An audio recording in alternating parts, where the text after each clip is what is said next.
Hola a todos, qué bueno estar nuevamente con ustedes. Esta vez las circunstancias lo ameritaban. No es jueves de política, es miércoles de política porque el país hoy nos tiene a la gran mayoría de los colombianos conmocionados. El día de ayer, la Corte Suprema de Justicia, en una decisión que jurídicamente es inexplicable, decide someter al expresidente Álvaro Uribe Vélez a casa por cárcel.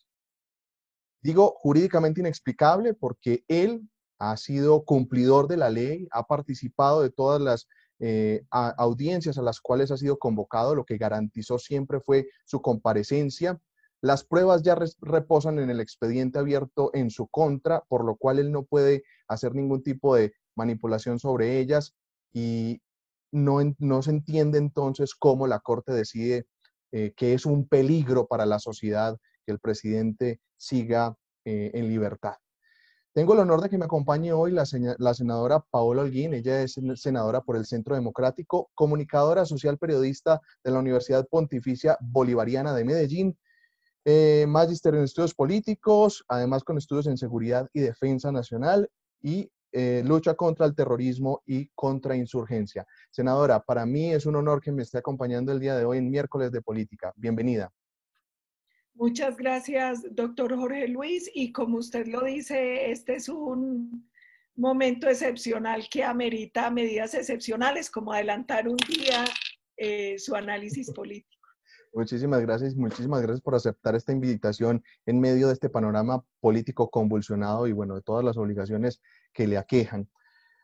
Senadora, ¿cómo podemos entender como colombianos, como ciudadanos, como creyentes del sistema político y jurídico de Colombia la decisión que tomó la Corte Suprema de Justicia el día de ayer?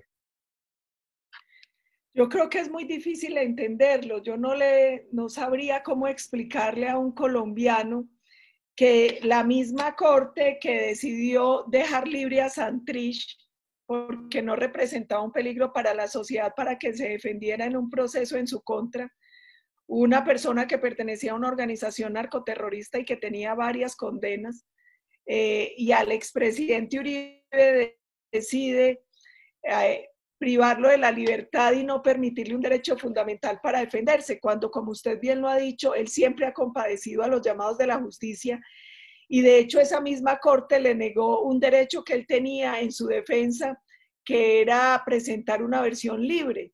Este proceso ha sido bastante extraño. Primero, porque el proceso, cuando uno tiene que ver toda la película, no solo la foto. El primer proceso se da en 2012, cuando el expresidente Uribe denuncia al senador Iván Cepeda por supuesta manipulación de testigos. Llega una información de cómo él se está yendo a las cárceles a ofrecer una serie de beneficios para que testifiquen en contra del presidente. En 2013 el presidente lleva nuevas pruebas y en el 2018, es decir, 6 años después de que el proceso iniciara, el magistrado Barceló decide que se archiva porque las ayudas que llevaba el senador Cepeda eran ayudas humanitarias a los presos. Esos recursos se dieron a través de una ONG que él ayuda a patrocinar, que es la Comisión de Solidaridad con los Presos Políticos. Inmediatamente archivan esa, el abogado de Cepeda decide denunciar al presidente. Entonces el expresidente Uribe pasa de denunciante a denunciado y de manera expedita, mientras el proceso de Cepeda llevó 6 años, en menos de 24 horas se estaba abriendo el expediente por parte de la Corte contra el expresidente Uribe y estaban yendo a la cárcel a visitar al señor Monsalve, que era uno de los testigos en este supuesto proceso. Entonces, es muy difícil explicar. Además, por otra cosa, doctor Yarse, y es Barceló, que es el que decide archivar contra Cepeda, y este proceso contra Uribe es el mismo que por error chuzó al presidente Uribe por más de 21.000 horas. En un proceso que se seguía contra el representante Nilton Córdoba. Digo que fue extraño que fuera por error, porque el magistrado Barceló dijo que en el proceso el representante había suministrado el teléfono de Uribe como si fuera su número. en versión juramentada ante la Corte, el representante Nilton Córdoba dice que él jamás dio el teléfono del presidente Uribe, que cuando le preguntaron su número de teléfono, él dio el suyo. Pero además hay una prueba, y es que Movistar envió una carta días antes de la chuzada al magistrado Barceló, donde le certifica que esa línea telefónica pertenece al presidente Uribe. Pero no solo eso. Cuando ya llevaba varios días chuzado, los miembros del CTI le dicen al magistrado que esta línea no es del representante, sino de Uribe, y él permite que sigan grabando al expresidente por 30 días más, y luego, en un acto que es totalmente ilegal, toma esas más de 21.000 horas de llamada del proceso que se seguía contra Nilton Córdoba y se las anexa al proceso que abrieron contra el expresidente Uribe. O sea, atentando completamente contra un elemento fundamental del derecho, que es la legalidad de la prueba.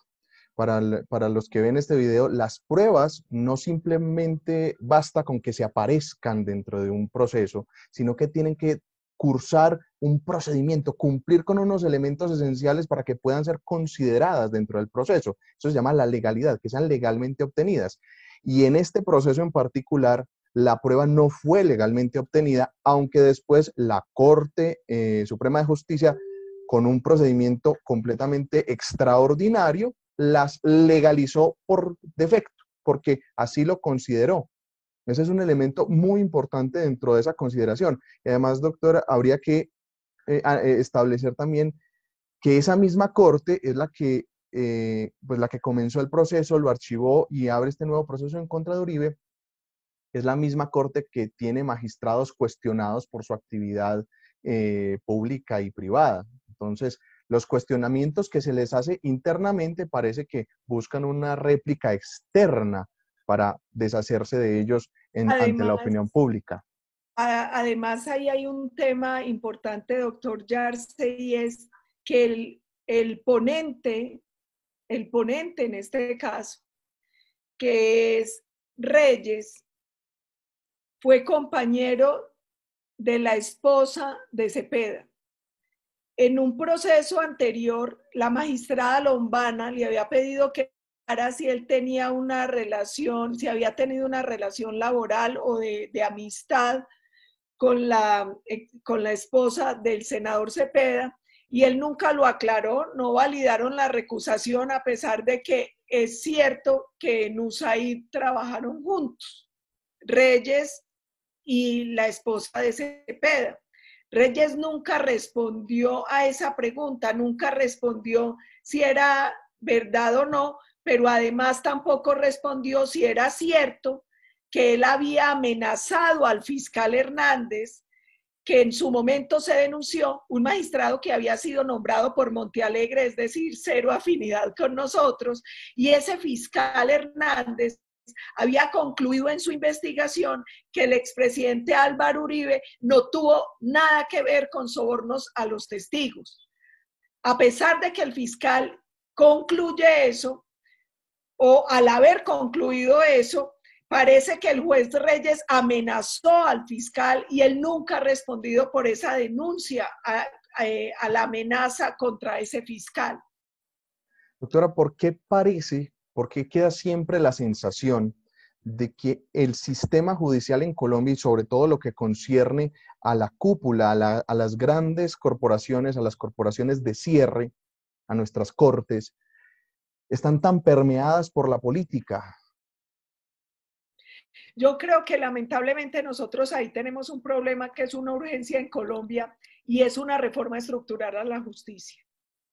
Nosotros tenemos hoy el problema, y es que las cortes se volvieron unas puertas giratorias donde se nombran unos a otros, donde muchos la usan como plataforma política o como una estructura de venganza criminal contra contendores políticos. Nosotros le hemos venido desde hace muchos años insistiendo al país en la necesidad de una reforma estructural. De hecho, hemos propuesto varias veces que volvamos al modelo del 91, que era una sola corte con varias salas, donde los magistrados llegaran, como lo hacen en Estados Unidos, a terminar allá su carrera judicial. Los magistrados son vitalicios en Estados Unidos y llegan después de una carrera proba a hacer jurisprudencia, pero de la más alta calidad, a terminar ahí su carrera. Aquí lamentablemente se convirtió en una puerta giratoria y una plataforma política donde hay muchos cuestionamientos, donde muchos magistrados están siendo investigados en algo que se ha conocido como el cartel de la toga, donde se, lamentablemente, además porque en una democracia es gravísimo que pase esto en un Estado de Derecho, que sea la majestad de la justicia la que está cuestionada por vender sentencias, por sobornos, por tantas cosas. Mire, la última fue la de acoso del magistrado que renunció. Son demasiadas cosas muy graves y yo creo que llegó la hora de depurar y de reformar a fondo la justicia en Colombia. ¿Por qué es una garantía que los magistrados sean vitalicios?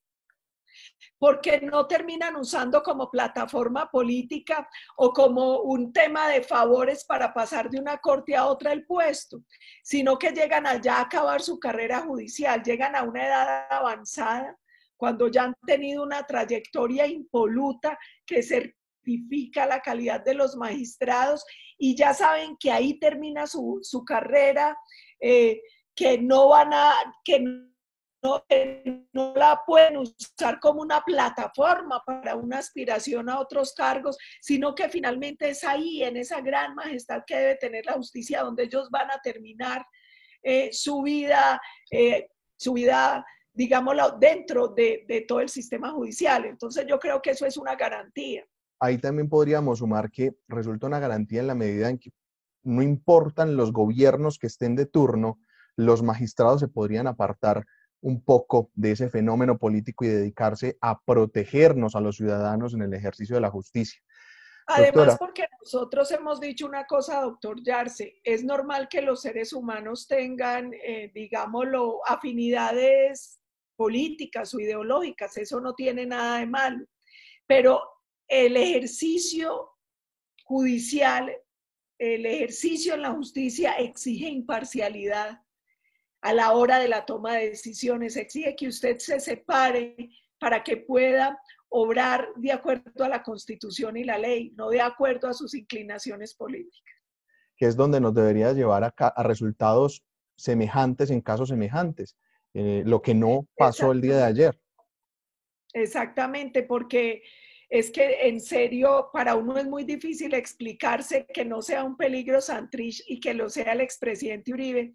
O por ejemplo una cosa tan sencilla y es, en un proceso usted puede pedir que lo escuchen en versión libre y a uno nunca le pueden negar la verdad sobre si está teniendo una investigación en curso. El expresidente Uribe empezó a escuchar ruidos sobre un posible proceso en la Corte que se inició en febrero de 2018 y envió varios derechos de petición donde le pedía a la Corte le informaran si estaba siendo investigado. La Corte nunca respondió. Luego, cuando se filtra una parte sumarial del proceso, el expresidente le dirige otra carta a la Corte y le pide que lo escuche en versión libre, que es un derecho dentro del derecho a la legítima defensa. La Corte no lo hace y por el contrario, un mes después le informa al presidente que va a ser llamado a indagatoria minutos antes, óigase bien, minutos antes de hacer el anuncio público en medios de comunicación. Adicionalmente a ello, pues las cuestionadas imágenes que aparecieron durante varias semanas en medios de comunicación a finales del año 2019, donde se veían reuniones privadas, quizás por no decirlo clandestinas, entre magistrados de la Corte con el expresidente Santos y pues todas las implicaciones políticas que eso podría tener. Doctora, una pregunta puntual. En este momento, líderes abanderados del Centro Democrático están haciendo el llamado no a una reforma de la justicia, sino a una constituyente. ¿Usted qué piensa al respecto y cuáles serían los pros y los contras? Varias cosas. Es una constituyente, pero única y específicamente para reformar la justicia. O sea, no es una constituyente abierta para darle una constitución nueva al país como sucedió en el 91, sino que es una constituyente como está arreglada ahora, que es para un tema específico. Porque primero yo creo que la justicia hay que reformarla estructuralmente sí o sí. ¿Por qué se acude a la constituyente. Yo creo que por la dificultad que se ha visto a través de acto legislativo en el Congreso, de 2002 a 2018, iban 19 intentos de reforma a la justicia, 19 intentos fallidos de reforma a la justicia. Cada que llega un intento de reforma al Congreso, empiezan las presiones de los distintos sectores y las distintas cortes y se cae la reforma. No es un peligro. Uno sabe, perdón. No es un peligro, porque también en los intentos de reforma, el último intento grande se dio, por ejemplo, con el surgimiento de la Sala Nacional Disciplinaria, que sustituiría o debería sustituir ya al Consejo Superior de la Judicatura, y que no se ha podido, primero porque los magistrados están atornillados a sus puestos, y segundo porque, entiéndase, que ellos tienen un factor político en contra de cualquiera que intente ir tras de ellos, que es disciplinarlos. No es un riesgo para la estabilidad del gobierno, para el ejercicio libre que deben tener los senadores de la República en esa reforma. Yo lo que creo es que pase lo que pase, hay que reformar la justicia. Aquí ya no puede haber cálculo de nadie, porque aquí lo que nos estamos jugando es la democracia y el Estado de Derecho. En un país donde se ha llegado a los extremos que ha llegado la justicia, yo creo que ya no hay vuelta atrás. Y hay otra cosa, yo lo he dicho, es que no solo es la constituyente. Yo lo que creo es que nosotros tenemos que explorar todos los mecanismos constitucionales y legales que sean factibles para lograr la reforma. Vuelvo y digo, finalmente todos terminan pasando por control de constitucionalidad de las Cortes y por el Congreso. Pero hay una cosa que es cierta, no es lo mismo un proyecto que presente el Ejecutivo o que presente uno u otro partido o una coalición de partidos que algo que involucre a toda la ciudadanía. Es que yo creo que hoy la reforma a la justicia debería ser un propósito nacional. Yo creo que la academia, los colegios de abogados, las facultades de derecho, los periodistas, los ciudadanos, los partidos, hoy todos deberíamos tener como un gran propósito nacional, llegar a una justicia expedita, imparcial, una justicia que dé garantías, que obre de acuerdo a la Constitución y a la ley. Yo creo que es fundamental, y vuelvo y digo, ya después de 19 intentos fallidos, creo que el camino no es un acto legislativo. Doctora, usted mencionaba que está en juego la democracia. ¿Cómo cree usted que afecta la decisión que toma la Corte Suprema de Justicia en los ejercicios democráticos que se avecinan y en la legitimidad de ellos? En todo, porque mire, casualmente cada que esta Corte ha tomado decisiones en contra del expresidente Uribe lo hace cerca a procesos electorales. Casualidades de la jurisprudencia. Casualidad de la jurisprudencia, que siempre las decisiones salen cuando estamos en procesos electorales. Uno ahí tiene una grave preocupación. Nosotros creemos que es que de hecho nada funciona si no hay justicia. Es que ese es el gran problema que tenemos hoy, que la justicia no está operando, no está funcionando como debería funcionar. Entonces yo le pregunto algo básico, un ciudadano que no entienda mucho de temas legales, ni de la Constitución ni la ley, hoy ve a una señora Sandra Ramírez, Griselda Lobo, como la quieran denominar, vicepresidenta del segundo poder del país. Ya es vicepresidente segunda del Senado, que es a su vez la mesa directiva del Congreso de la República, el poder legislativo en Colombia. Perteneció a la organización narcoterrorista FARC, compañera sentimental de Arias Tiro Fijo, y madrastra o madre putativa, o como ella lo quiera llamar, de un miembro de la FARC que hoy forma parte de los que se han denominado marquetalianos, donde está Iván Márquez Santrich y el Paisa. Esa señora que no ha pagado por los delitos, que sale a medios a decir que la FARC nunca reclutó menores y casi que a negar todos los delitos de la organización criminal, ella que no ha pagado un solo día de cárcel está en el Congreso. Y Álvaro Uribe está preso, sin tener sentencia, solo porque supuestamente es un peligro dentro del proceso. Eso es muy difícil explicarlo. Es muy difícil explicarle a un ciudadano que Bencos viajó uno de los 12 miembros de la FARC sentenciado por el asesinato de los ciudadanos inocentes en Bojayá, cuando lanzaron pipetas de gas contra un hospital, contra un centro misional, una casa y contra una iglesia, que fue la que explotó y los terminó asesinando. Es hoy senador de la República sin pagar un solo día de cárcel. ¿Uno cómo explica eso? Y las cárceles muchas veces llenas de personas inocentes, o de, como me decían a mí alguna vez, en un pueblo del suroeste, había un señor preso porque se metió a una finca a robar unos aguacates, y criminales atroces y de lesa humanidad están en el Congreso. Eso es muy difícil explicarlo. Eso es muy difícil explicarlo. Y es muy difícil explicar, por ejemplo, que aquí la gente de manera legítima, y yo soy parte de ese grupo, pidamos cadena perpetua para violadores de menores. Y la FARC, que sistemáticamente violó a niñas, niños, los obligaron a las niñas embarazadas a abortar, estén allí sin pagar cárcel. Eso es muy difícil explicar. Y definitivamente que como resultado del proceso de paz con las FARC, parece que se dejó un, un teatro dispuesto para una persecución retaliativa en contra de todas las fuerzas de oposición a ellos. Y terminaron siendo los que lucharon por defender la democracia, la estabilidad del país, sus instituciones y fortalecer a nuestra sociedad, ahora en el ojo del huracán, mientras los otros están dictando las leyes y dándonos cátedra de ética y de política. Es que esa fue la estrategia. Ellos mantuvieron un brazo armado porque ellos jamás desmovilizaron a todos los hombres.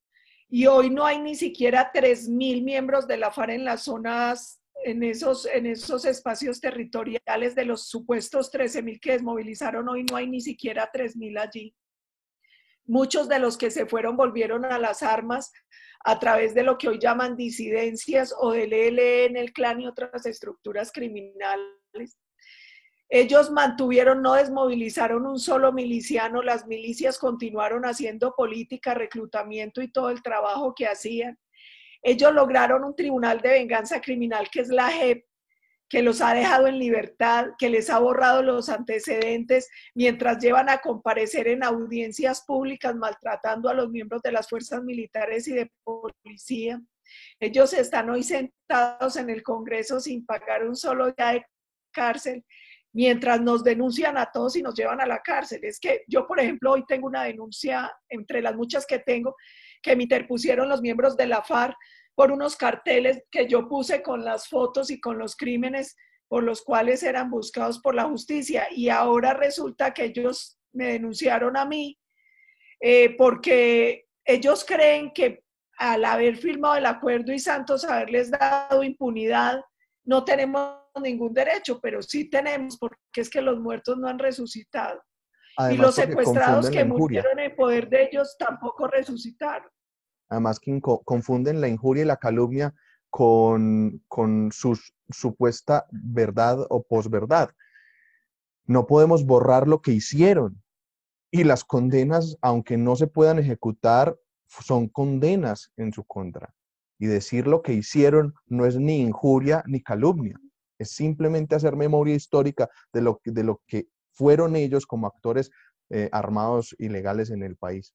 Doctora. Pero además hay una cosa, doctor Yarse, antes de, y perdón que lo interrumpa, y es, Colombia firmó el Estatuto de Roma. Hay un compromiso en la Corte Penal Internacional. Los crímenes atroces y de lesa humanidad no son ni indultables ni amnistiables. Y ellos funcionan como una justicia no sustituta, sino subsidiaria. Yo lo he dicho en público y en privado. Yo no voy a descansar mientras tenga vida, porque si ellos no pagan en Colombia por sus delitos, yo aspiro y espero que lo hagan ante la Corte Penal Internacional.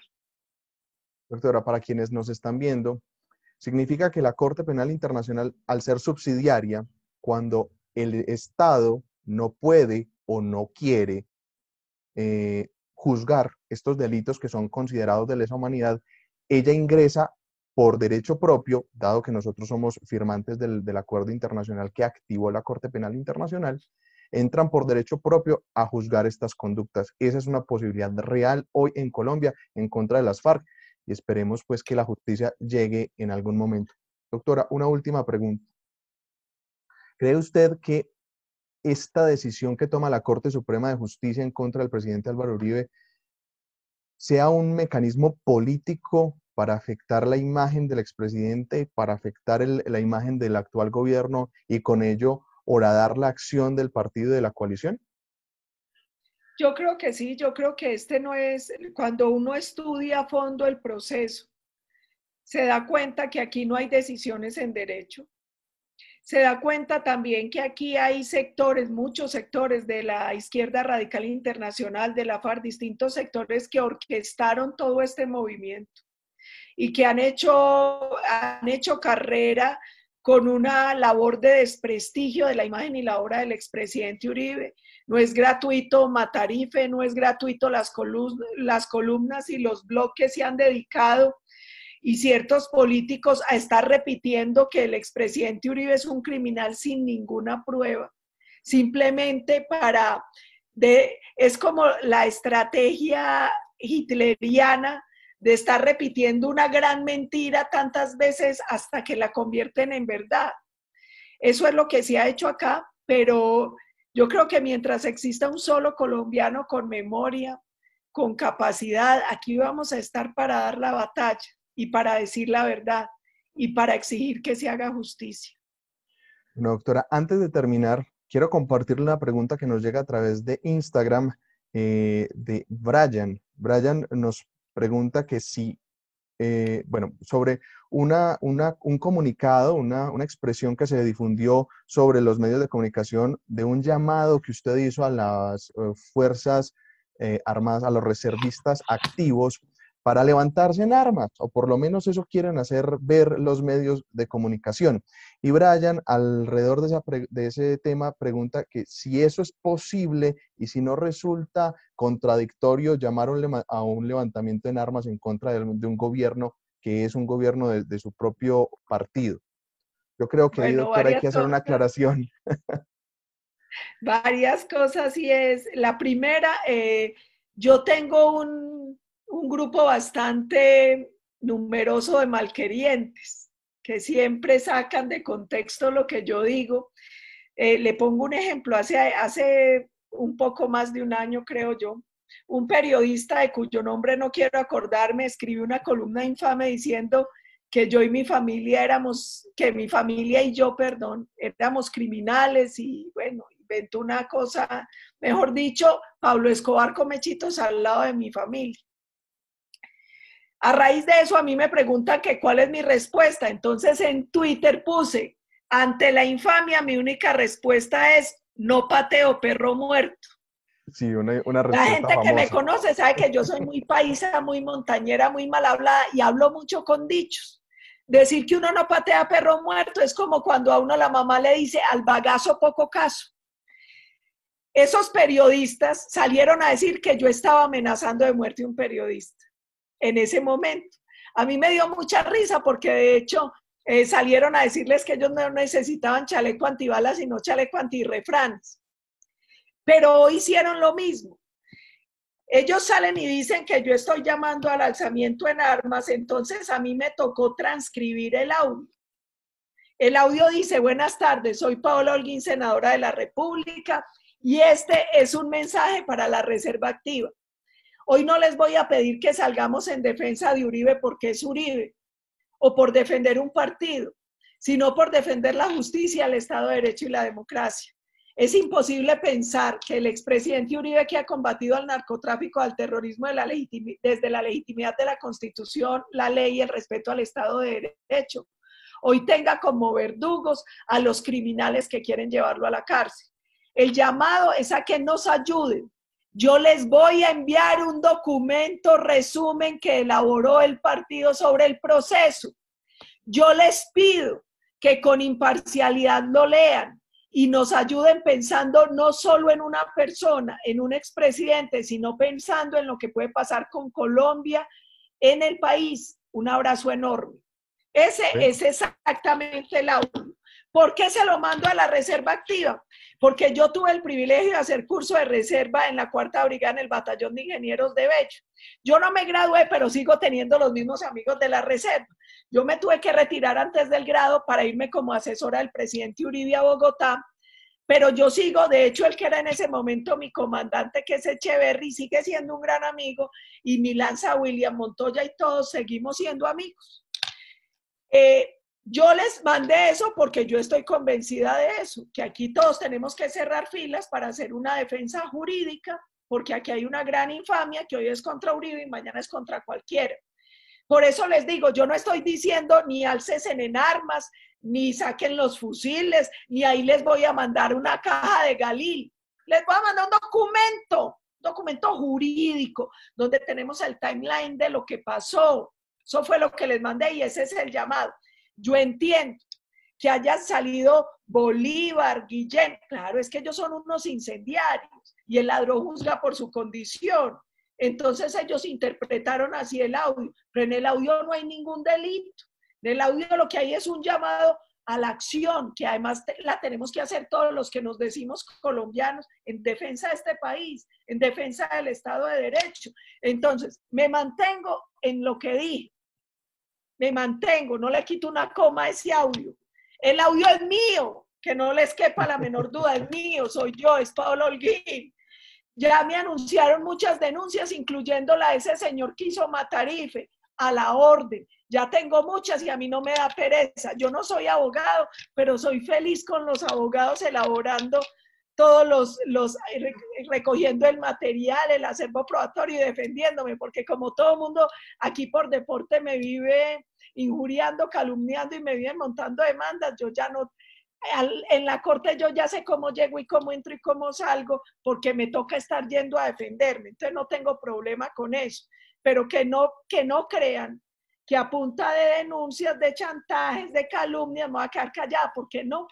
Qué pena, lamento decirles, señores, Matarife, Guillén, Bolívar, que no me voy a quedar callada, que me demanden las veces que quieran y que aquí estoy para responder. Es que cuando uno no tiene rabo de paja se mete a todas las candelas. Ahí está su lenguaje tan paisa como siempre. Bueno, y ya entiendo por qué usted siempre se presenta como un buen soldado. Es que verdaderamente casi lo fue. Sí, claro, ¿no? Y gracias a Dios no me quitaron ni el camuflado, ni las botas, ni mi arnés, ni todo lo tengo en mi casa, todo lo tengo en mi casa. Para mí es un tesoro, porque para mí ha sido un honor.